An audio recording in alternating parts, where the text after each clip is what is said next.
যারা প্রবাসী তাদের জন্য ভিডিওটা শেষ পর্যন্ত দেখলে তারপরে বুঝতে পারবেন যে আসলে ভিডিওটার মধ্যে কি বলা হয়েছে। আপনার লাইফে অনেক কিছু চেঞ্জ হয়ে যাবে এই ভিডিওটা দেখলে।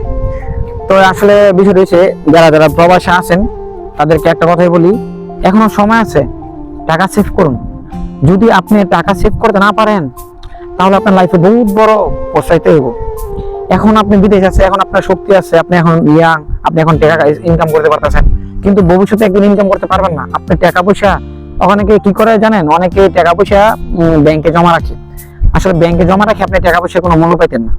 আপনার কাছে যদি ক্যাশ টাকা থাকে ভালো, আপনি জায়গা জমি কিনে রাখেন, আপনি চাইলে গোল্ড কিনে রাখতে পারেন, আপনি চাইলে আপনি কোনো বিজনেস করতে পারেন, চাইলে আপনি শেয়ার মার্কেটে বিজনেস করতে পারেন।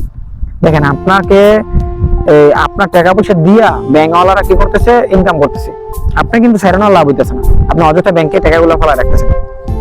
তো যারা প্রবাসে আছেন তাদেরকে একটা কথা বলি, ব্যাংকে টাকা পয়সা না রাখিয়া আপনি এই টাকা পয়সা কিছু জমাইয়া হয়তো জায়গা জমা কিনে রাখেন, না হয় কোনো বিজনেস করেন, না হয় যে কোনো সোনা টোনা কিনে রাখেন।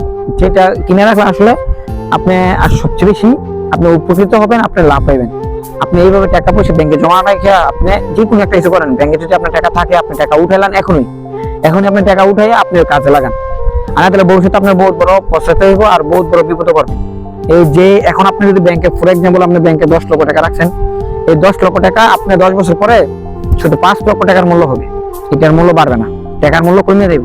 তো আপনি যদি 10 লক্ষ টাকা দিয়ে জমি জমা করে রাখেন বা স্বর্ণ কিনে রাখেন, তাহলে দেখা গেল যে আপনি একটা জমি কিনে 10 লক্ষ টাকা দিয়ে 10 ডিসিম জায়গা বা 10 লাখ টাকার জায়গা জমি 10 বছর পরে গিয়ে হবে 30 লাখ টাকা। আপনি ব্যাংকে ফেলা লাগে আপনি 30টাও দিবেন না। তো এই ব্যাংকে টাকা পয়সা না রেখে আপনি জায়গা জমি কিনে রাখতে পারেন, স্বর্ণ কিনে রাখতে পারেন, আপনি এগুলো কাজ দিব সবচেয়ে বেশি। তো আমি একটা কথাই বলি, এখনো যারা টাকা পয়সা আবল তাবল খরচ করেন, বাড়িতে যাই এটা করে খরচ করে পড়েন, তাদেরকে বলি টাকা পয়সা সেভ করুন, টাকা পয়সা রাখুন।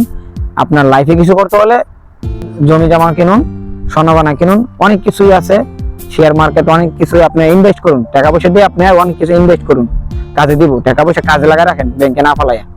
এটাই আমার সবচেয়ে বড় সলিউশন মনে হয় যে এটাই সবচেয়ে বড় আপনাদের জন্য ভালো হবে। তো আশা করি ভিডিওটা যদি আপনার একটু উপকার হয় তাহলে অবশ্যই শেয়ার করে সবাইকে দেখার সুযোগ করে দেবেন। আসসালামু আলাইকুম।